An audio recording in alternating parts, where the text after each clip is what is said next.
Hello, hello.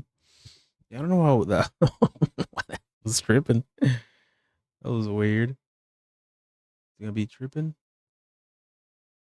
Is it gonna be tripping? Cause we don't want to be tripping.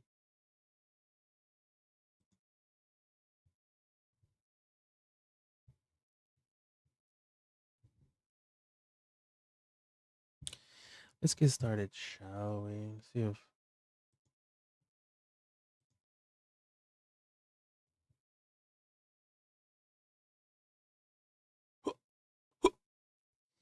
maybe it needs an update. All right, let's get it started. On mute.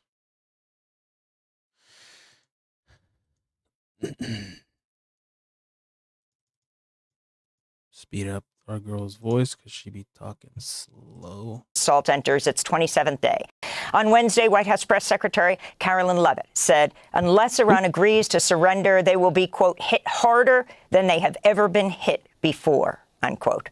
The threat came as Iran's foreign minister, Abbas Araghchi, once again denied President Trump's claims U.S. officials are negotiating with Iran for an end to the war. For now, our policy is to continue resisting and to continue defending the country. At present, we have no intention of negotiating, and no negotiations have taken place. We want the war to end, but on our terms, in a way that ensures it will not be repeated, and that our enemies learn a lesson so that they will not even contemplate attacking Iran again. And secondly, the damage suffered by the people of Iran must be compensated. Iran's other demands include recognition of Iran's sovereignty over the Strait of... These motherfuckers attacked Iran for no reason, made it up. Just complete fabrication of the reason why we're attacking them. And then they kill a bunch of fucking poor Iranians.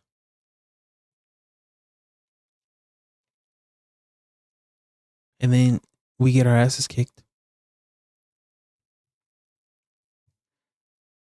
Just complete and utter victory for Iran. Hormuz. Earlier today, Israel's defense minister said Israel's killed Alireza Tangsri, commander of the Iranian Revolutionary Guard Navy. He played a key role in Iran's military success in controlling access to the Strait of Hormuz. Meanwhile, Iran's continuing attacks on Israel, U.S. military bases in the nations that host them. Israel's health ministry reports nearly 150 people were injured over the past 24 hours from Iranian missiles and drones, only some of which were successfully shot down by air defenses. Bahrain, Kuwait, and Saudi Arabia reported they intercepted Iranian missiles and drones, while in the United Arab Emirates, authorities said at least 2 people were killed and 3 injured from falling debris. Meanwhile, Iraq's government has accused the Pentagon of bombing a clinic on a military base in Anbar province, killing 7 Iraqi soldiers and injuring 13 others. Iraq's military condemned the strike as a heinous aggression that, quote, undermines the relationship between the peoples of Iraq and the United States, unquote. The attack came a day after another attack on the same base killed at least 15 fighters with the former paramilitary group Popular Mobilization Forces, which includes Iranian-backed brigades. The Pentagon denied targeting a clinic. Israel's bombed Beirut and pushed deeper into southern Lebanon as it outlines plans to occupy the region. This comes as Oxfam says Israeli forces are bomb hospitals, schools, women and children. Holy fuck. What the hell is wrong with us? Imagine being the soldier on there who's like pointing and shit. Like in Call of Duty, you're like, oh, yep. Who's there? A bunch of sick people. Kill them. Makes it really hard to feel bad for you. Destroying water and sanitation infrastructure across Lebanon, repeating the same pattern used in Gaza. In just 4 days during the first weeks of fighting, Israel damaged at least 7 critical water sources in the Bekaa area, cutting off clean water to nearly 7,000 people. Meanwhile, Human Rights Watch documented Israel's use of white phosphorus munitions over the southern Lebanese town of Yochmor on March 3rd, firing the incendiary weapon over residential areas and sparking fires in at least 2 homes. Ahmad Beidoun, an open-source intelligence researcher at Delft University of Technology in the Netherlands, mapped 248 Israeli white phosphorus strikes across southern Lebanon, finding 39% hit civilian areas. Lebanese authorities. The craziest shit ever, bro. Here's the thing. Who's going to stop them? Who's going to stop us? Who's going to stop our government from doing all this bullshit? Who's going to stop Israel from doing all these horrendous things? They're being filmed and they don't give a damn. It has to come from inside the house. No one's going to interfere. Not China, not Russia, not fucking Europe. Useless, by the way. The UN, the UN is completely fucking useless. It has to come from inside the house. It has to stop. Say Israeli attacks have killed more than 1,000 people since March 2nd and forced more than 1 million people to flee from their homes. In southern Lebanon, a dozen paramedics gathered Wednesday as they prepared to bury 2 of their colleagues killed in Israeli attacks. This is Mohammed Sleiman, a chief paramedic and father of Jude Sleiman, who was killed in an Israeli strike. These are 2 men wearing the clothes of paramedics, on a motorcycle for paramedics, which had a paramedic flag and label on it, paramedic lights on it, wearing helmets. Everything about them says they are paramedics. In Gaza, an Israeli strike Wednesday sent a column of smoke and flames over a tent camp housing displaced families in the Deir al-Balah camp. Look at this shit. Look at this shit, bro. Medical workers said the bombing killed 1 Palestinian and injured 8 others. What is that? What is that on the bottom of the screen? Those are fucking tents. What the fuck are they doing? Residents say Israel's military ordered people to leave their tents and flee the area ahead of the airstrike. In occupied East Jerusalem, Israeli authorities Wednesday evicted. But who's going to stop them? Fucking rats, bro.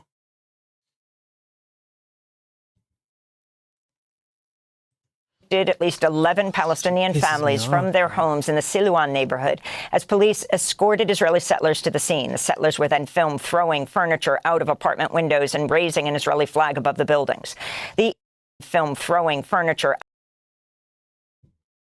out of apartment windows. Damn. Girl's caked up. She Israeli?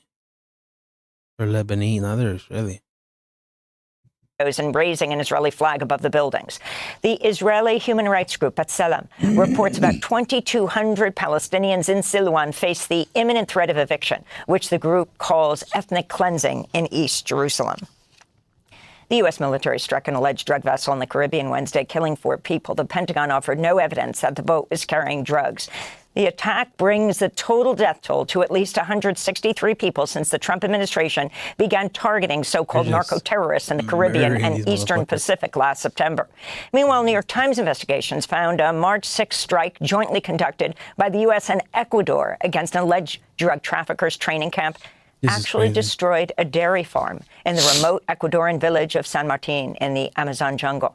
Defense Secretary Pete Hegseth had posted video of the strike online, writing the U.S. is, quote, bombing narco-terrorists on land, unquote. Local residents told the Times Ecuadorian soldiers arrived by helicopter 3 days before the bombing, interrogated and beat 4 farm workers, and set fire to shelters and sheds before returning to bomb the dairy farm. The Alliance for Human Rights, a coalition of groups in Ecuador, filed a 13-page complaint with the Ecuadorian authorities and the United Nations. In immigration news, the Supreme Court heard oral arguments Tuesday in a case challenging the Trump administration's request to turn away refugees at the U.S. border, even though people have the right to apply for asylum under international law. The court's conservative majority appeared sympathetic to the government's argument it can turn away asylum seekers as long as they haven't physically stepped onto U.S. soil at a port of entry. A decision is expected by late June or early July. U.S. air travelers are now facing the longest wait times in the Transportation Security Administration's history.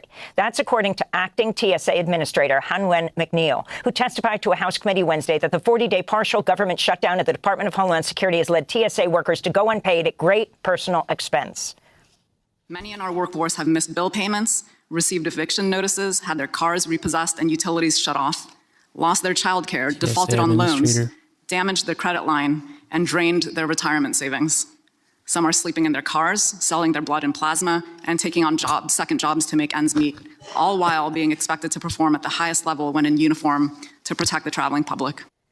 In California, a jury in Los Angeles Wednesday found tech giants Alphabet and Meta liable for $3 million in damages after siding with a plaintiff who accused the tech giants of designing products to addict young users. The plaintiff in the case was a 20-year-old referred to as KGM, who says she became addicted to social media at a young age with severe harm to her mental health. This is Juliana Arnold, who says her daughter Coco spiraled into self-doubt and depression after becoming addicted to social media platforms like Instagram. Stop blaming the parents. It's on you. And this is what this is showing today. And for parents, we now know that they were manipulating our children for profits while we were watching and trying to keep our families safe. Wednesday's I think there's two sides to this, in my humble opinion. I think, yes, you can definitely still blame the parents, for sure. Shut the fuck up. Two, they definitely do some predatory techniques to keep you on the phone, to keep you addicted, to, you know, to stay on the app, look at ads, maybe buy some shit. This is an interesting one. But hey, someone's getting paid. I'm all for it.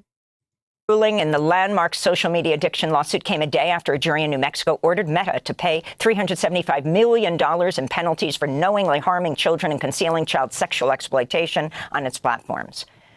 First Lady Melania Trump walked into the White House East Room Wednesday alongside a humanoid AI robot called Figure 3 during a summit focused on AI and education.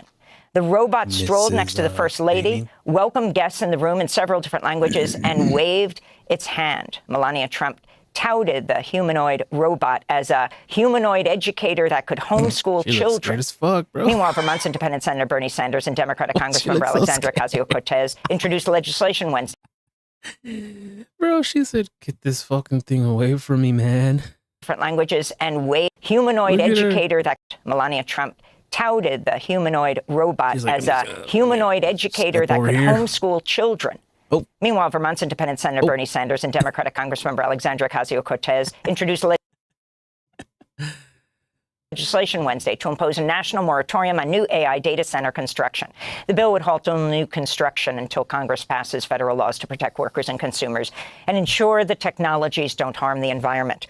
It comes as electricity costs rose nearly 7% last year, more than twice the overall rate of inflation, costing the average household $123 more in 2025. Experts and advocacy groups link rising electricity costs in part to the rapid construction of AI data centers, which have dramatically increased demand on the electric grid. This is Democratic Congressmember Alexandria Ocasio-Cortez. More than 100 local communities across 12 states have already enacted local moratoriums on data centers, and Congress itself has a moral obligation to stand with them and stop big tech from ruining their communities. Our legislation in the House and the Senate would hit the brakes on construction of new data centers until we address several of the key areas of harm AI poses. The UN sounds good and all, but why not make them build better energy grids? I think Trump said they were going to do that, but just don't know with that guy. We need other people to talk about it other than him. But yeah, they need to build better energy grids. Like, you can build your stupid data centers, but it has to be hella regulated. That's not going to happen though, so. General Assembly adopted a resolution Wednesday declaring the transatlantic slave trade the gravest crime against humanity, unquote. The resolution calls on member nations to pursue reparatory justice, including formal apologies, restitution, and compensation. It also demands the return of cultural artifacts such as artworks, monuments, and national archives to their countries of origin. The United States, Israel, and Argentina voted against the resolution. Of course. Deputy U.S. Ambassador Dan Negria said before the vote, the U.S., quote, does not recognize a legal right to reparations for historical wrongs that were not illegal under international law at the time they occurred, unquote. The United Kingdom and 27 EU member states abstained. This is Ghana's President John Mahama. So today we come together in solemn solidarity to affirm truth and pursue a route to healing and reparative justice. The adoption of this resolution serves as a safeguard against forgetting. We shall pay. It also challenges the enduring scars of slavery.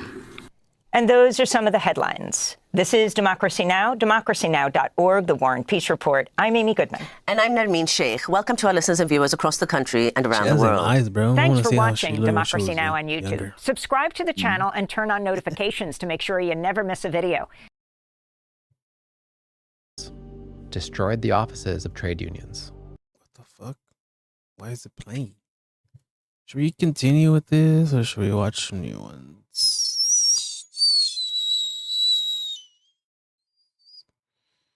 Why Western media only platforms pro-Israeli. How Western media builds support. Ooh. Iranian here with a Bro, Iranian chicks are totally hot.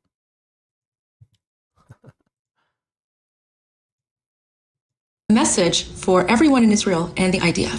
Thank you. You're happy that America bombed your country, Iran? Of course we are happy. I am thank you for the U.S. and for Israel. If you watched mainstream media news coverage of the U.S.-Israeli war on Iran, you would think that all Iranians supported and celebrated the bombing of their own country. So why are there so many Iranians who support this war? And why aren't we seeing or hearing from the Iranians who oppose it? There is a huge erasure of Iranian voices that can stand both against the government and at the same time say, but that doesn't justify bombing of Iranian people. In the 1950s, the US and the UK helped overthrow Iran's democratically elected leader. Because he wanted to nationalize Iran's oil supply. They installed a pro-Western dictator to rule instead, a monarch named Mohammad Reza Pahlavi, also known as the Shah. Mohammad Reza Pahlavi. Mohammad Reza Shah Pahlavi. Mohammad Reza Pahlavi. America gave us generous and valuable financial and military assistance. Though he was celebrated in the West for modernizing and secularizing Iran, his rule was authoritarian, characterized by foreign influence, corruption, and harsh crackdown on dissent. He relied on U.S. support to stay in power for 26 years before Iranians overthrew him in the 1979 revolution. When he was overthrown, the Shah and his supporters fled into exile, taking their wealth with them. Today, these Shah supporters, also known as monarchists or Pahlavists, mostly live in the diaspora. Someone who is a monarchist in the Iranian diaspora is someone who supports Reza Pahlavi to bring back this idea of the Pahlavi monarchy to Iran. This is frustrating on many grounds, given that Iran is one of the first countries to have a constitutional revolution hundreds of years ago, and the idea that the only way forward for a future of Iran that is pluralistic and space for everybody is a return to a overthrown monarch. For this segment of the diaspora, war, destruction, and the killing of their own people is a price they're willing to pay for the fall of the Islamic regime and the reinstitution of the Shah. There was also the 150 school girls that were killed. I mean, ultimately, you see this as worth it. Like, yeah, 100%. 100% is worth it, yes. Why would you want America to bomb your country? Oh my gosh, because we tried and we tried over and over.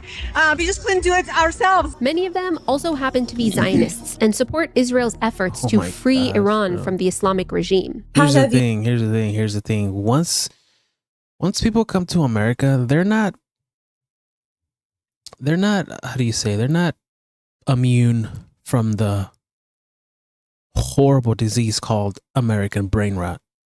We are inside, I don't know, a bubble where we are propagandized into thinking that we are in the best country in the world. And it may seem that way because we're not getting bombed. We don't have harsh, like, political turmoil, at least, you know, compared to like a revolutionary Iran or revolutionary Russia, you know what I mean? So people who come from other countries, they get this disease called American brain rot. And they start thinking that their country is as horrible as it was when they left. Like, including my parents. My mom keeps thinking that Mexico's the most dangerous country ever. And of course, Mexico has its fuckery. You know, we ain't gonna deny that. But she only talks about the bad things that happen over there. And I'm like, Mom, realize that shit happens here all the time. We're just kind of sheltered from it because in my small town, nothing ever happens. But yeah, I think no one's fucking immune to getting the American brain rot.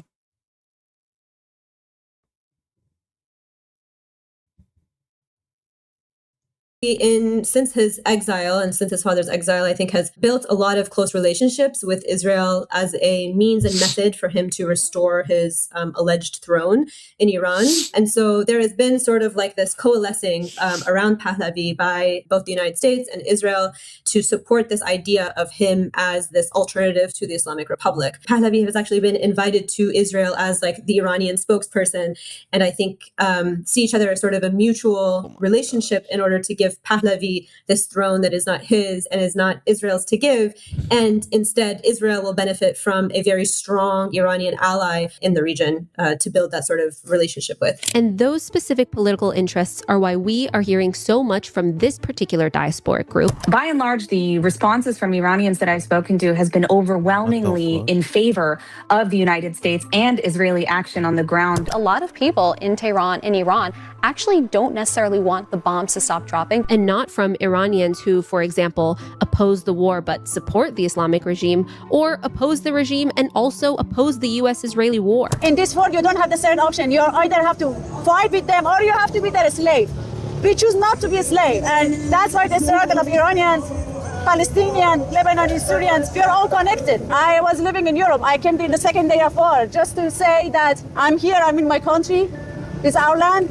And here will be your grave. Here will be the grave of anyone who has the plan of big Israel. All of these groups exist, by the way, but we in the West are disproportionately hearing from one of them. And that's obviously because Iranians who are anti-US and Israeli imperialism don't fit the US mainstream narrative, and they certainly don't fit the media's agenda. A media that has a habit for manufacturing public consent for America's wars in the Middle East. So next time you watch the news, remember, Iranians are not a monolith, and they certainly all don't support the bombing and destruction of their own country. When you're cheering for bombs, what are you planning on returning to? There's no more infrastructure to return to. There's no more greenery to return to.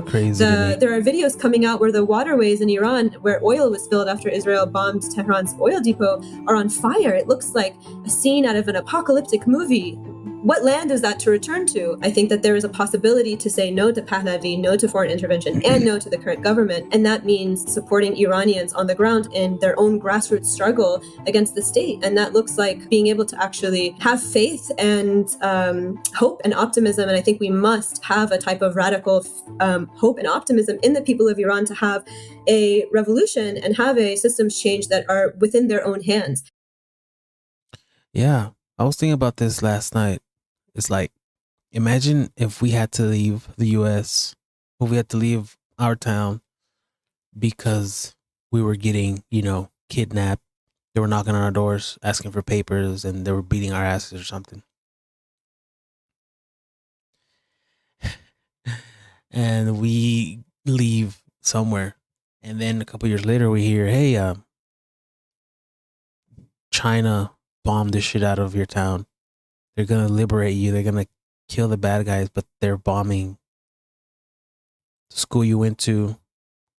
The lunch lady, the burrito lady you knew, she's dead. Bunch of friends from school, bunch of their kids. Some family members are dead as fuck. Would I be celebrating? Hell nah. That's psychotic. It's bizarre. Saying please, please, please don't go away, 'cause you're giving me the blues. Let's watch this guy.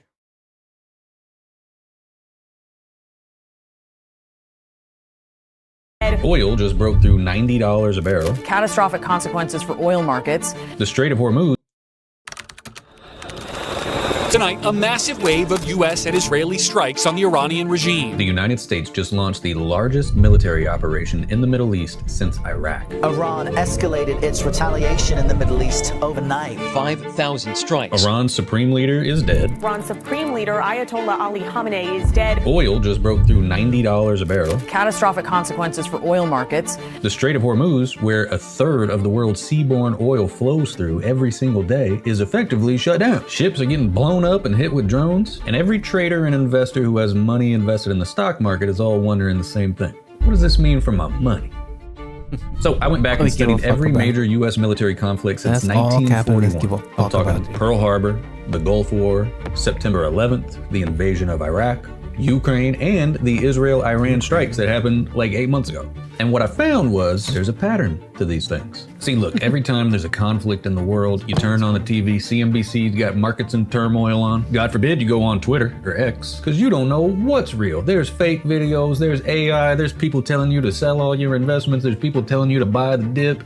It's just chaos. But the longer this goes on, the more volatility there's going to be, and consumers are going to continue to see prices go up. And I get it.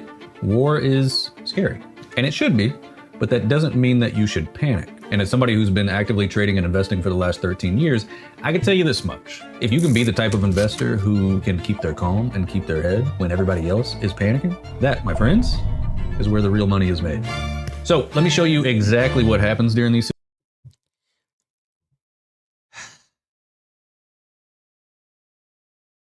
I'm conflicted. Because on one hand, yeah, we live in a society where making money matters. But at what point is it like, that's all we care about? Like, you know what I mean? Like, instead of worrying about people who are going to die, because people are going to die. Like, as far as the consequences of the war and prices going up, not people getting killed by bombs. Of course, there's people dying, but there's people going to die because they can't afford to fucking eat. And it seems like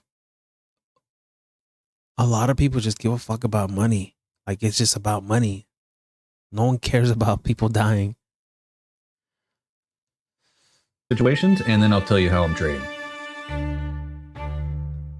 Rewind the clocks back to December 7th, 1941. Better be helpful. Japan decides they're going to attack Pearl Harbor. We have witnessed this morning the distant view, the battle of Pearl Harbor, and the severe bombing of Pearl Harbor by enemy planes. And the next day, the Dow Jones dropped about 3.5%, which in today's standards doesn't seem like that crazy of a drop. But in 1941, this was a massive move. But in terms of markets, here's where it kind of gets interesting to me. The market did not just dip for a couple days and then bounce back. No, it continued to sell off for about 4 months. The market dropped around 20% total from the attack on Pearl Harbor, but then it bottomed in April 1942 and began to rally. Stocks gained about 8% ending 1942, 14% in 1943, and another 12% in 1944. And by the end of World War II, the market had just about doubled from that 1942 low. And that was because at the time, war was not necessarily a bad thing for the economy. War meant government spending, war meant manufacturing, war meant jobs. The economy essentially mobilized, and the market followed the money.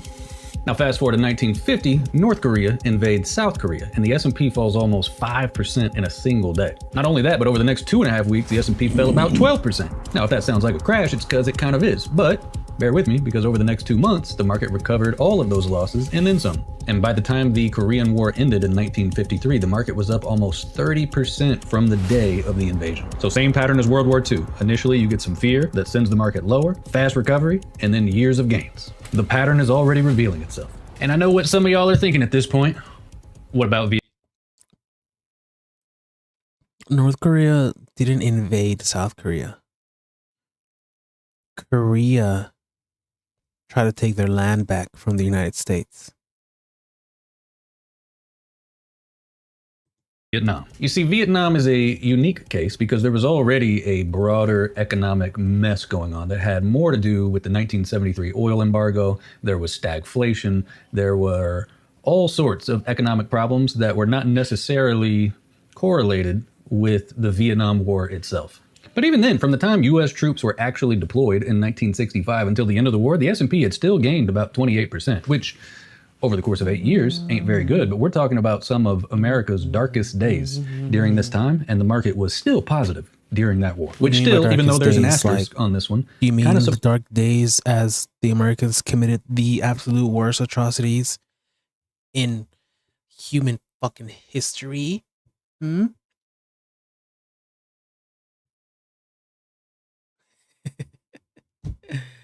Oh, shit. Supports the point. The market will respond to economic fundamentals and not war headlines. August 2nd, 1990, Iraq, under Saddam Hussein, invades Kuwait. Financial markets around the world were hit as oil prices soared. And the first thing that happened was oil prices went through the roof. Sound familiar? The S&P 500 dropped about 13.5% over the course of a few months, and it was scary, I imagine. I still wasn't born at the time, but I know people were panicking. You get an oil price. So I thought people, I don't know, because all I know is when it drops, it's cheaper to buy, I don't know, what do you call it, stocks. So people buy a fuck ton of stocks, and then those stocks go up. So now you have something that was worth, let's just for sake of argument, $100, and then it goes up $150. So it's always good to buy when it's low, but then it's like, why does it get low? You know what I mean? You get recession fears, and nobody really knows how long these conflicts are going to last. But here's the most interesting thing about this one, and remember this because it's very important. Tonight, the battle has been joined. By the time the United States had entered this conflict in January 1991 with Operation Desert Storm, the market had already bottomed. And that's because markets, even in today's day and age, it hates uncertainty more than bad certainties. Could it happen? I've no idea. Is it possible? Absolutely. Is it likely? No one knows. That is the reality here. It is simply a mass of knowns of unknowns. The market can deal with bad news, in other words, but it does not do well with not knowing what's coming in the future. So 1 year after Iraq invaded Kuwait, the market was up over 10% from the date of that invasion. And it finished 1991 up 26%. 26. Now this one I want to be respectful talking about because September 11th was very different. This was a full-on attack on American soil targeting citizens. And so after September 11th, the stock market actually closed for about 4 days, and that had not happened since the Great Depression. And it reopened on September 17th, and the Dow fell over 7% that day. The S&P was down nearly 5%. And over the course of 1 week, the market lost almost 14%. People as a whole did not know what to expect with not only the market and the economy, but with the military and really America's future as a whole. The United States military has begun strikes against Al-Qaeda terrorist training camps and military installations of the Taliban regime in Afghanistan. But even during this time period, one of the darkest time periods in American history, within 1 month, the market had already recovered all of its losses since the attacks. And we have to remember this was happening in the midst of a bigger tech bear market when the bubble burst in 2000. But in terms of the military conflict and recovering those losses from September 11th, it only took about a month in order to get those losses back. And so the lesson here is brutal, but it's honest. And it's that markets, they price in fear faster than any other emotion. Hell, even think back to COVID and how scary that was when people just did not know what was coming. And then think about how quickly we recovered due to a lot of factors and the responses and the government, printing money, and then we suffered with inflation for the next 5 or 6 years. I get it, but the market can reverse those times of panic just as quickly as they fell during those times of panic. March 2003, the United States officially invades Iraq. Now this one's interesting because this was not a surprise. This was not like Pearl Harbor, it was not like 9/11. We knew we were going in there to do something. We had to find them WMDs apparently, but there was months of buildup, and during that, you actually saw the market fall. But the actual day that the invasion started, market went up. The Dow rose 8. We wrongfully invaded Iraq because we lied about them having weapons of mass destruction. They didn't have it. They knew they didn't have them. They knew they didn't have them.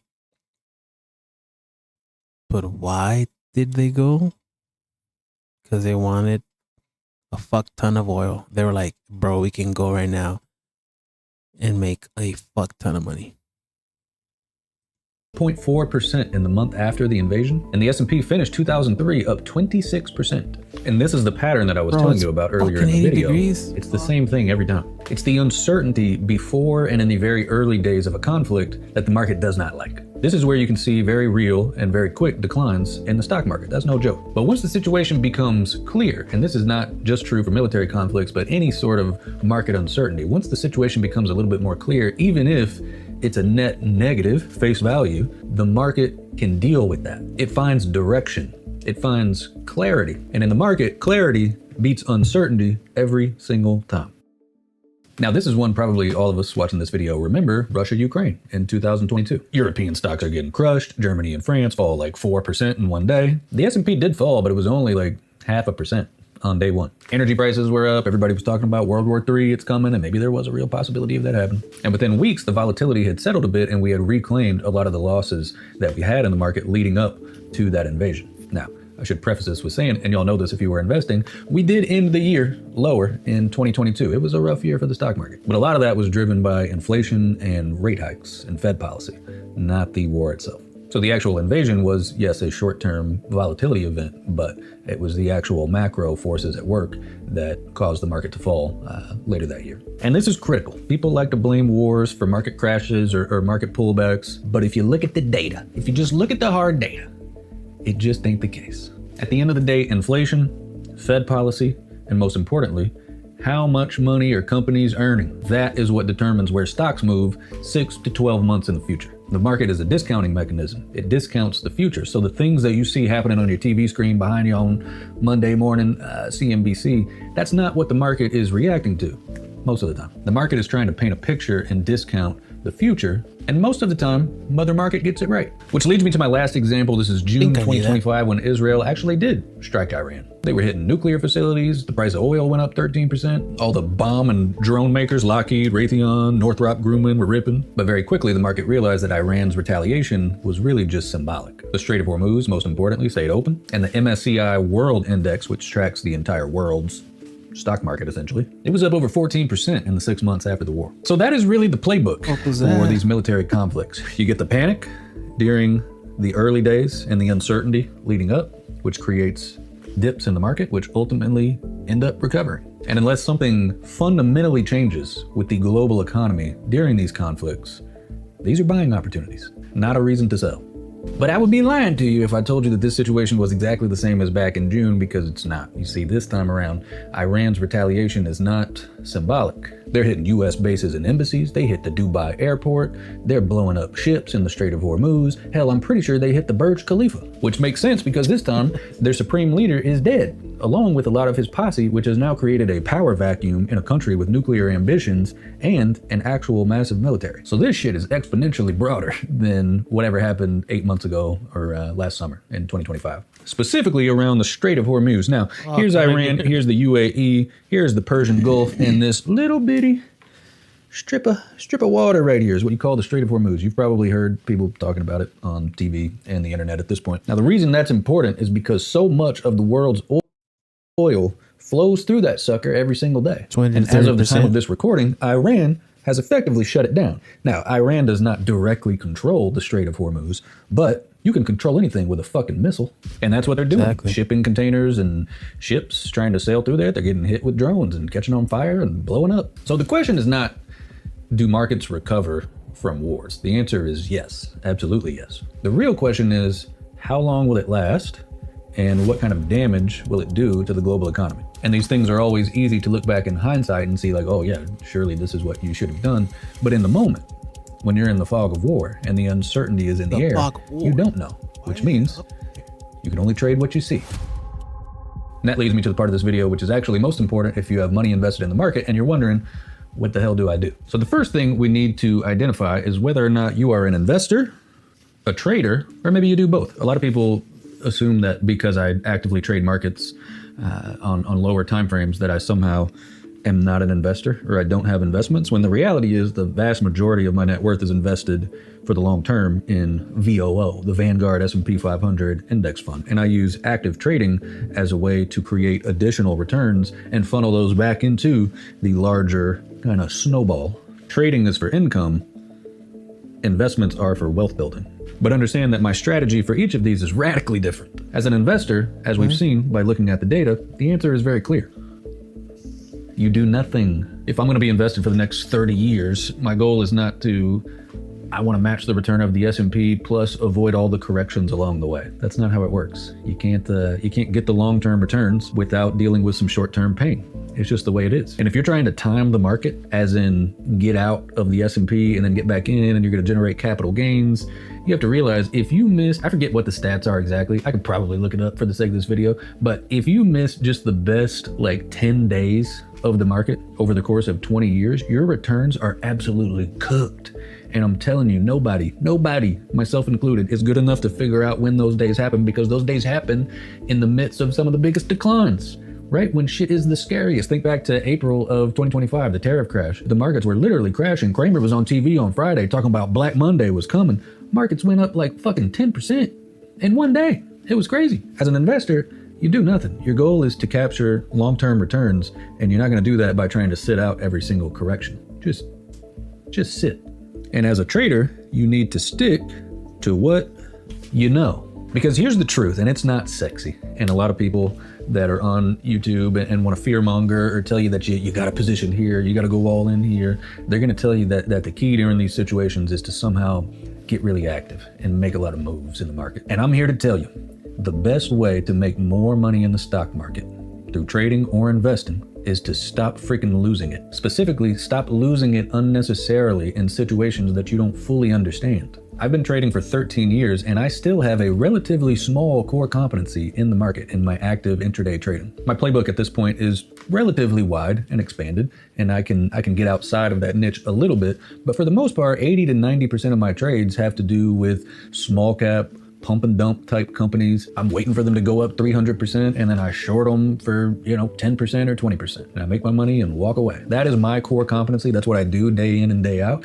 And so I don't take these major political and geopolitical conflicts and situations and suddenly become an expert in those and deviate away from my bread and butter trading strategy and try to trade some crazy stuff, because that's the easiest way to lose money. And so my goal during these time periods is to take a step back, breathe a little bit, separate my investments from my trades, and stick to my core competency. And the good part for me as an active intraday trader during times like this is these do actually provide opportunities in the niche that I'm used to trading. Go look at stocks like INDO, look at stocks like BATL, TPET. These are very volatile, small cap energy companies that are tied to the price of oil that get this crazy intraday volatility, which is great. That's exactly what I want, because I don't necessarily care what the underlying reason is that gets a stock moving.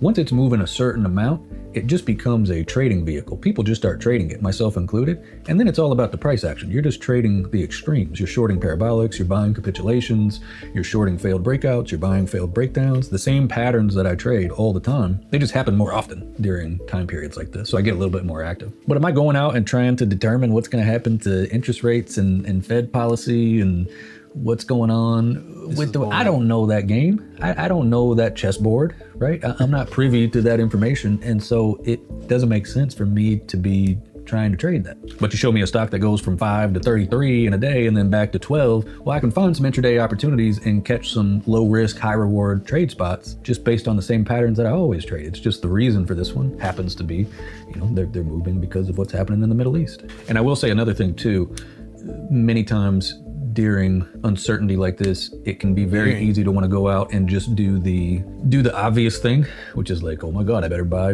Lockheed Martin. Or, something happens over the weekend and you come in on Monday morning and you're the first guy buying oil that gaps up. And a lot of people did. And if you notice, a couple of weeks ago, oil is now higher because things are escalating. But at the time, everybody who bought the initial gap up in oil, it faded off throughout the entire day. It went from up 13% to almost flat. And so if you were the guy panicking and giving into that knee-jerk reaction and like chasing everything higher, and then you puke it out at the close, and then it gaps up, that is not how you want to trade. You want to be fading the extremes. But again, I always come back to, I would rather miss a move and not lose money than I would chase something, give into FOMO, trade outside my core competency, and then lose money. Results in trading are not linear. This is not a job. It's not a 9 to 5. The more active you get doesn't mean you're doing more. If anything, it's the opposite. Doing less produces better returns over time. I don't care if you're a day trader, swing trader, or an investor. Warren Buffett talks about the punch card analogy. If everybody coming out of school had a punch card with 20 punches in it, and those are all the investment decisions that you had to make for a lifetime, you would think really carefully about every single one of those. And because of that, you'd probably start making some good investments. Now, Warren Buffett's not a day trader, but really the same thing applies. You want to be waiting for the trades that jump off the screen at you, the one where it almost feels like the market is giving you money. If you're going out and getting active and just trying to trade the action, then okay, you might feel like you're doing something. But in reality, a lot of times the best thing to do is just sit and stick to what you know. And I also kind of hate making this video. I hate when real things happen in the world and our immediate reaction is to figure out what the economic impacts are. I don't like immediately jumping to like money when people are seriously dying, and it's a serious deal. But again, as traders and investors, this is a market moving event, and it is something that we have to pay attention to. And so I'll wrap this video up with saying that history, it does not repeat, but it does very oftentimes rhyme. Anyone that has ever sold their long-term investments, the S&P 500, for example, because they thought it was going to go down further, or they were panicked about the future, it has quite literally always been a mistake. Now, people sell for all different types of reasons. If you needed cash or whatever, that's not a mistake. But if anyone has ever sold in the history of the world because they were afraid the market was coming, the market's at all-time highs. It might be, I don't know, 4 or 5% off the highs right now, but I have no doubt, unless the big bombs start flying, that the market will recover from this. But in the short term, could it go down further? Of course. But does that change the way that I invest? Absolutely not. Does it change the way that I trade intraday? Absolutely not. If anything, it just provides more opportunities. So I'm going to take those intraday trading opportunities, make money if I can, and if I can, I'm going to funnel it back into the long-term investments, which, as we've seen from the data, has a very high likelihood of eventually recovering. I don't know if it'll be in 3 weeks, a month, 6 months, or 2 years, but if you have a relatively long time horizon, rest assured, we will get through this thing. So appreciate y'all tuning into the video and showing love on the trading videos this far. Have a good rest of your day, and I'll catch you right back here in the next one. Peace out, everybody. And in Argentina.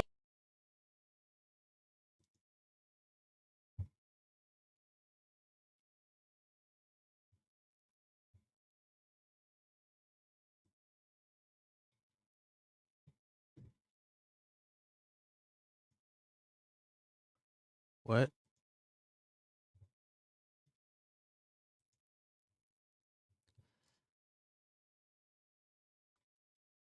What the fuck?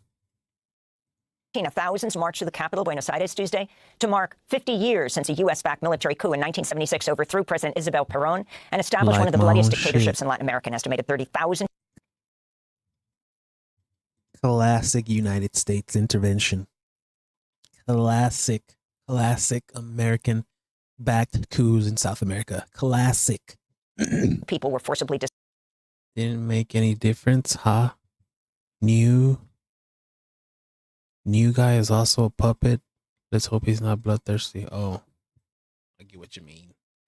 I feel ya. I feels ya. What do we watch? What's immigration like before? Let's watch this one. This one looks interesting. So I noticed something interesting on the history. White guy. Bro. Page of ICE's website. Right here, it says, despite U.S. immigration and custom enforcement's relatively young age, its functional history predates the modern birth of the agency by more than 200 years. That phrase, functional history, stuck out to me, so I decided to do some digging. It's functional history. They're arguing that there was a functional equivalent, right, to their agency. Well... Now, we know that ICE was created by the Homeland Security Act in 2003. To defend the United States and protect our citizens against the dangers of a new era. So what exactly do they mean by this? I reached out to ICE directly, asking for their explanation of this functional history, but they never got back to me. That narrative is kind of an effort to make the agency itself seem like it has this deep lineage that it simply does not. Following breaking news in Minneapolis, where city officials confirm a shooting occurred reportedly involving a federal ICE agent. It is the second shooting of an American citizen by federal officers in that city in just 3 weeks. What did you just do? So I decided to do a bit of my own research. We're going to take a look at 3 distinct eras in American history, showing how immigration policy slowly transformed from labor management to law enforcement, culminating in the creation of ICE. So on the same page of their site, ICE refers to the remarkable development of the country throughout the 19th and 20th centuries, including the essential role of immigration and the evolving laws and regulations. Now, in terms of how the US treated immigration enforcement, the 19th and 20th centuries are actually really different from each other. One of the remarkable things is that the Constitution is actually silent on immigration. So for the first century of the Republic, Congress plays virtually no role in regulating the arrival, admission, exclusion, or deportation of foreigners. With one notable exception. the Alien and Sedition Acts, which authorized the president to deport non-citizens and allowed their arrest and imprisonment during wartime. There is a panic in the United States over the potential radical ideas that certain immigrants are bringing to the United States, specifically after the French Revolution. But real immigration restrictions wouldn't happen for almost another 100 years. And that's because until the Civil War resolved the issue of slavery in the US, regulating immigration at the federal level was incredibly difficult. The problem throughout the antebellum period is if Congress had muscled in and said, we're going to control the arrival of the Irish poor into Boston or New York, exactly the same authority could have been used to regulate the arrival of free black people in South Carolina when you have slavery in the picture. It takes a civil war to resolve that conflict between the national and the local level. So then in 1882,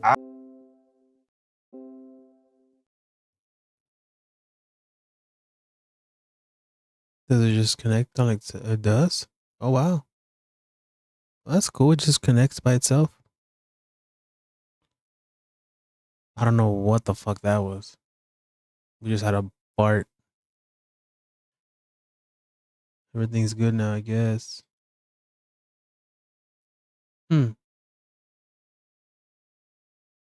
It's on grounds of class because it's targeting not all. Same authority could have been used to regulate the arrival of free black people in South Carolina when you have slavery in the picture. It takes a civil war to resolve that conflict between the national and the local level. So then in 1882, after the Civil War, Congress passed two foundational laws restricting immigration in the US. The Immigration Act allowed the exclusion of certain vulnerable minorities, such as people carrying contagious diseases. The same year, in 1882, Congress passes another law, and that's the Chinese Exclusion Act. This law discriminates against Chinese people on grounds of race. It also discriminates on grounds of class because it's targeting not all Chinese people, but Chinese laborers in particular.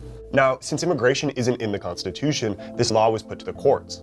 And the Supreme Court made a decision that would have ripple effects all the way to the modern day. In effect, what the court rules is that power over national borders is so fundamental to the definition of any nation that it's extra-constitutional. It's a matter of national security and geopolitics. This pivotal moment is when the US declares it has the right to turn immigrants away based solely on race or ethnicity. And in 1891, the first federal immigration agency was established to enforce these laws, the Office of the Superintendent of Immigration. And it had a staff of 4 people.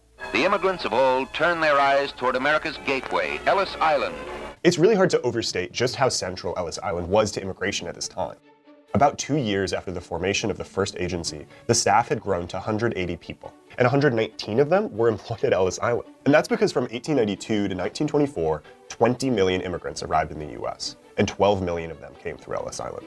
And almost none of them were turned away. In that 40-year period between the 1880s and the 1920s, we would estimate that somewhere between only 1% and 2% of all European immigrants coming to the United States were excluded on arrival. In an era without passports, without visas, without the administrative capacity to really enforce the law beyond a certain point, the expectation, as long as you weren't Chinese, coming to the United States is that you would get in. And that was only 100 years ago. And the greatest war the world had known exploded in Europe. After World War I, the United States shifted from welcoming immigrants to restricting them. Many Americans feared a wave of displaced European refugees, and rising xenophobia intensified concerns that these immigrants would threaten national security and the so-called American way of life. These fears culminated. People will defend like, oh, we can't just let people, into our country because what if they do bad things, 9/11, oh no. My response is, maybe talk to your government about fucking up other people's homes, going to other countries and bombing the shit out of them. Maybe we wouldn't be so scared if we left other people alone. In the Immigration Act of 1924. Until 1924, American borders were normatively open, and after that they became normatively closed. You get large-scale numerical restriction. And this is the start of the third distinct era of U.S. immigration. The Immigration Act of 1924 set strict limits on how many immigrants could enter the U.S. from each country. U.S. immigration is restricted by law to a selective annual quota from each foreign country. The quotas were based on the 1890 U.S. Census, and the goal was to preserve the proportions of each nationality from over 30 years prior, which largely restricted immigrants from Eastern and Southern Europe. And immigrants were excluded from not only China, but all of Asia, as well as Africa. Upon signing the law, President Calvin Coolidge said, "America must be kept American." So that to me is the turning point, because we totally take it for granted that there is a cap on immigration today. And just by accepting that, right, we are accepting the logic of the restrictionist. So in 1933, immigration enforcement was merged with naturalization and became the Immigration and Naturalization Services, or the INS. They would remain the immigration agency until 2003. And then in 1940, President Franklin D. Roosevelt moved the INS from the Department of Labor to the Department of Justice. And that's a change that will come to redefine immigration in the US. He does that pretty explicitly with the understanding that things are getting dicey in Europe. The harvest days of 1939 brought a turn of world events whose effect on U.S. economy no man can yet predict. The threat of World War II added to the growing notion of immigration as a national security issue. Immigration was no longer just about managing a workforce. FDR wrote in his reorganization plan, "I am convinced that under existing conditions, the immigration and naturalization activities can best contribute to the national well-being only if they are closely integrated with the activities of the Department of Justice." The INS was now tasked with fingerprinting every immigrant in the US and organizing internment camps and detention centers for people they considered to be enemy aliens. So that is people who do not have citizenship, people whose political backgrounds has put them on the United States' radar. During World War II, the INS detained almost 32,000 German, Italian, and Japanese non-US citizens who were also denied lawyers. In total, the INS operated as many as 65 incarceration camps in this period. We want to take a second to thank our Vox members. This video and reporting is only possible because of their financial support. And thanks to them, we were able to make this video free. I don't pay you shit. Reporting on sensitive topics like this one takes time, care, and real resources.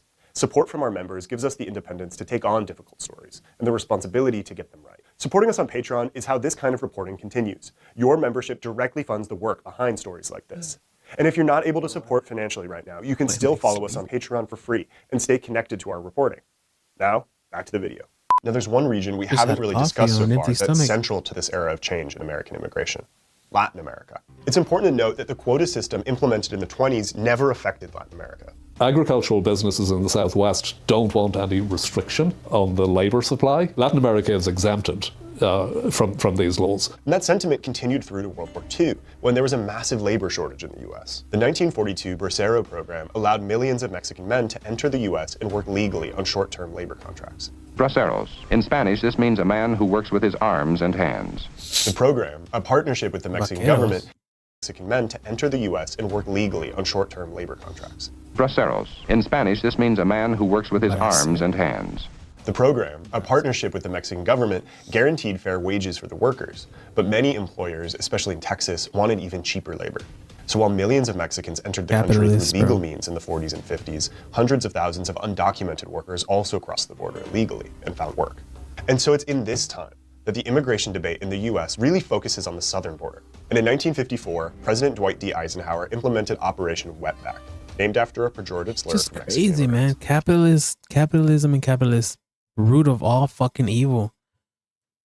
Like, they didn't want to hire Americans to do the job because you would have to pay Americans a fucking livable wage. So they were like, let's get somebody else in another country, a country that's, you know, still developing and still trying to get their shit together, and pay these guys fucking with sticks and rocks. Capitalists did this, and then people infighting about, or like them having a problem with it, have a problem with the Mexicans or the immigrants who do the job. It's like, don't take it up with them. Take it up with with these business owners. The operation used military tactics to pursue its goals, led by INS head and U.S. Army Lieutenant General Joseph Swing. The American Border Patrol struggles against a tense, explosive international problem. Along the sprawling California-Mexico border, thousands of Mexican wetbacks, or illegal entrants, are sneaking into the United States. The result was one of the largest deportation efforts in U.S. history. The INS completed sweeps of factories and farms, shipping undocumented immigrants back to Mexico in boats, buses, and planes. The U.S. later claimed that 1.3 million people were deported. So as we get into the 60s Isn't and that crazy? 70s, Like, the Immigration Service is did in the fucking business owners get any punishments? No, the fucking workers who are just trying to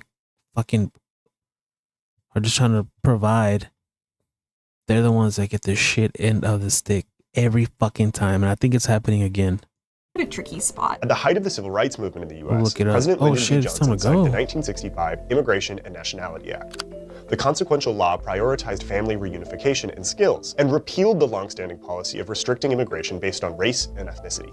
It was also around this time that Americans started focusing more on undocumented immigrants on the interior of the U.S. The agency is also moving away from just policing the border. There is very much a sort of growing consensus and understanding that undocumented people are living in American communities throughout the U.S. The INS is really stretched thin. They are trying to do interior enforcement or internal operations, not just work that is near the border. The INS's budget in 1975 is $181 million. By the time the agency ends in 2003, the budget has eclipsed $6 billion. And the INS grew this budget by doubling down on immigration as a national security and criminal justice issue. This is an era where there is massive funding and bipartisan support for things like the war on crime, the war on drugs. And so the INS began to explicitly rebrand. They don't want to be known for naturalization. They don't want to be known for, working through asylum hearings. What they want to be known for is law enforcement. In a statement by the Attorney General under President Ronald Reagan in 1986, he refers to the INS as the criminal justice agency charged with the important responsibility for oversight and control of aliens attempting to enter or reside within our borders. Criminal justice agency. Then in 2001, 19 al-Qaeda terrorists, all non-US citizens, used America's temporary immigration system to attack the US. And immigration became solidified as a matter of national security. The Department of Homeland Security was created, merging 22 existing agencies and sub-agencies. Under the new DHS, INS and Customs Enforcement were consolidated into ICE. This is explicitly a law enforcement body. And this is a transition that the agency had desired, I think, for decades preceding. So this brings us back to ICE's original claim, that their functional history dates back over 200 years prior to the agency's creation in 2003. I think it's interesting, the work that line is doing, right? The work that line is doing is to try to push back to people who say, this is only a 20-something-year-old agency, right? They want to suggest that it's foundational to the United States, that it is not alarming that we've had an agency like this. And in some ways, we've had an agency that takes on some of these responsibilities. But immigration being an arm of law enforcement is a much more recent phenomenon. And when people think of ICE today, that's what they think of. This is a way kind of legitimizing ICE, that somehow we've always had ICE. We have had deportation campaigns. We have had, throughout American history, anti-immigrant sentiment and legislation and deportations. But we always haven't had masked ICE agents going into the interior of the United States with guns and breaking down doors, sending immigrants who are captured to third countries. I think it's gradual. Exactly, I think that is the story crazy, of bro. Immigration law is really a story about sort of compounding restrictions on who can come. American immigration has long been deeply tied to race and origin, whether that was Chinese laborers or World War II alien enemies. Today, with a much more powerful agency like ICE, Latino communities have been challenged with the most punitive impacts. We're going to have a deportation level that we haven't seen in this country for a long time, since Dwight Eisenhower, actually. To that extent, there probably will be some, ICE-like, it may not be called ICE, there will be some kind of institutions that are or programs to curtail some immigration. The question is, will we see this kind of enforcement in the interior, this kind of illegal enforcement without judicial warrants going into people's houses and arresting them? The United States is and always will be a nation of A immigrants. racist country. And with that, attention over immigration is partially fundamental to this country's DNA. ICE is the culmination of centuries of shifting immigration rhetoric and enforcement. But at the same time, it's so important to remember that immigration enforcement is not written into the Constitution. Of course, as a historian, I will find certain precedents. And then one could conclude from that one of two things. One is, oh my God, it's always been terrible. Or you could say, well, all of these things have been fought, many of these things have been fought over before. The rights that were won for Americans in the past are vulnerable. We have to fight to retain them. Thanks for watching, and thanks again.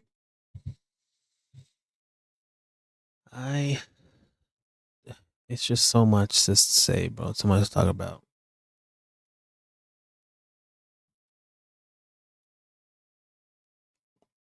This country isn't like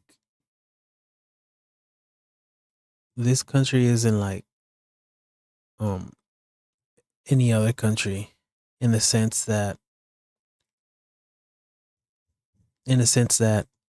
this is a country of immigrants. The first colonizers came in here. They were immigrants. They were migrating. And now they want to stop other people from doing that. It's about racism. They don't want black or brown people. They don't want brown people. Basically it. This happened the other day. What was it? Trump administration acknowledges it needs immigrants. Crawfish industry feels a pinch of limits on foreign workers. Trump administration turns to migrant workers to help. I wish I could read this, New York Times. Come on, man. Local farms enter season amid labor worries. Take action to protect farm workers. Damn.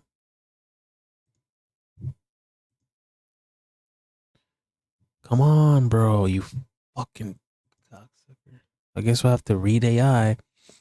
As of early of 2026, U.S. business owners, particularly in the agricultural, landscaping, and construction sectors, hey, that's me, are intensifying their push for the return of immigrant workers to fill severe labor shortages, according to the March 2026 report. Despite administration efforts to tighten border security and increase deportations, the agricultural industry remains heavily reliant on immigrant labor, with employers noting the American workers are not filling these intensive roles.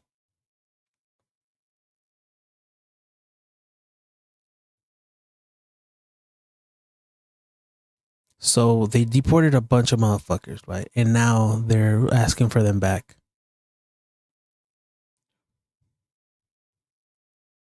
Oh, brother.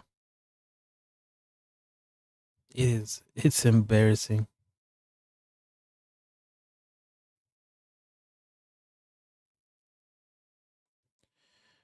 Fuck, I wish I could read this, dog.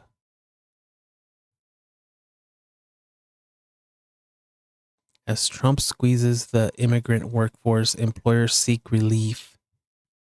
Businesses that rely on immigrants that are pushing for legislation to ensure an adequate legal flow of laborers from abroad as deportations ramp up. Isn't that fucking nuts? Isn't that crazy?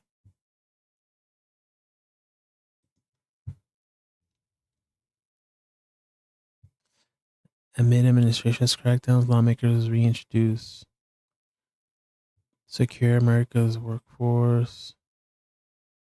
More industries want Trump's help bringing immigrants. Satellite. What is this?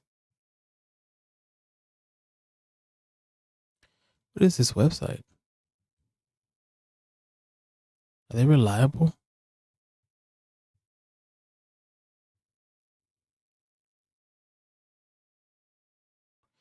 More industries want Trump's help hiring immigrant laborers after farmers get a break. Restaurants, constructions, and landscaping businesses have lost the most workers, a satellite analysts found. This is in December, though. I'm trying to read like the other day type shit. March 25th, that was the other day. Who the fuck is Yakima Herald Republic? Opinion. Economic Policy Institute. Local farmers interested in the labor. New York Times. Trump administration interested in migrant workers. That's some bullshit that I can't read that. Oh, crawfish industry feels a pinch.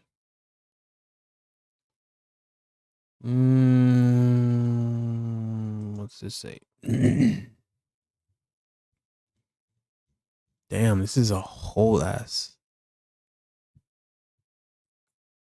Congressional budget amends and new dole wage rule together would greatly expand work visas for farm workers, and drastically lower their wages. What? It says December 5th. What the fuck? What is this shit? Okay, what?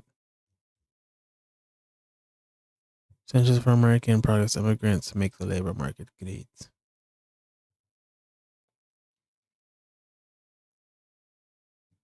I mean, we saw it. You see all the headlines, like,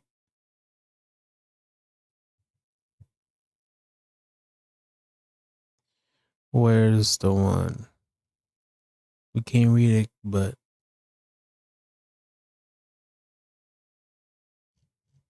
it's hilarious.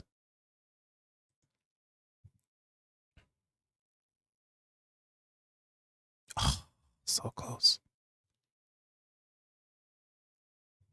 $1 a week.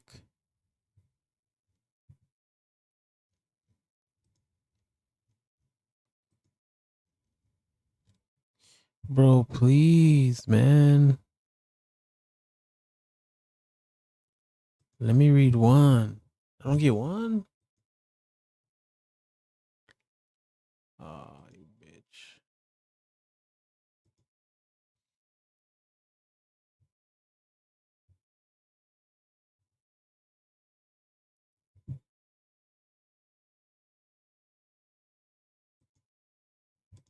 Aliens. So that is people who do not have citizenship, people whose political backgrounds has put them on the United States' radar. During World War II, the INS detained almost 32,000 German, Italian, and Japanese non-US citizens, who were also denied lawyers. In total, the INS operated as many as 6 criminal justice agency. Then in 2001, 19 al-Qaeda terrorists, all non-US citizens, used America's temporary immigration system to attack the US. And immigration became solidified as a matter of national security. The Department of Homeland Security was created, merging 22 existing agencies and sub-agencies. Under the new DHS, INS and Customs Enforcement were consolidated into ICE. This is explicitly a law enforcement body. And this is a transition that the agency had desired, I think, for decades preceding. So this brings us back to ICE's original claim, that their functional history dates back over 200 years prior to the agency's creation in 2003. I think it's interesting, like the work that line is doing, right? The work that line is doing is to try to push back to people who say, this is only a 20-something-year-old agency, right? They want to suggest that it's foundational to the United States, that it is not alarming that we've had an agency like this. And in some ways, we've had an agency that takes on some of these responsibilities. But immigration being an arm of law enforcement is a much more recent phenomenon. And when people think of ICE today, that's what they think of. This is a way kind of legitimizing ICE, that somehow we've always had ICE. We have had deportation campaigns. We have had, throughout American history, anti-immigrant sentiment and legislation and deportations. But we always haven't had masked ICE agents going into the interior of the United States with guns and breaking down doors, sending immigrants who are captured to third countries. I think it's gradual. I think the story of immigration law is really a story about sort of compounding restrictions on who can come. American immigration has long been deeply tied to race and origin, whether that was Chinese laborers or World War II alien enemies. Today, with a much more powerful agency like ICE, Latino communities have been challenged with the most punitive impacts. So we'd have to have a deportation level that we haven't. Pure, it's racism. That's what it is. It's always been the white folks who did not want colored people, or if they were here, for them to be second-class citizens to them. Second-class citizens to them, under whites. The reason why people can't use the same argument for the US as far as, oh, well, this is our country, we can't have immigrants, we can't just have immigrants. It's like, bro, you're an immigrant, unless you look like me. Kind of, because I'm pale as fuck. But this country in particular is a land of immigrants. You can't just decide, hey, I'm going to stop it with my bloodline and not accept any more people just because you want to, because you don't want black or brown people to come. No, you can't use that. The United States is a country of immigrants. The United States is a country of immigrants, and it will always be like that, whether you white folks like it or not.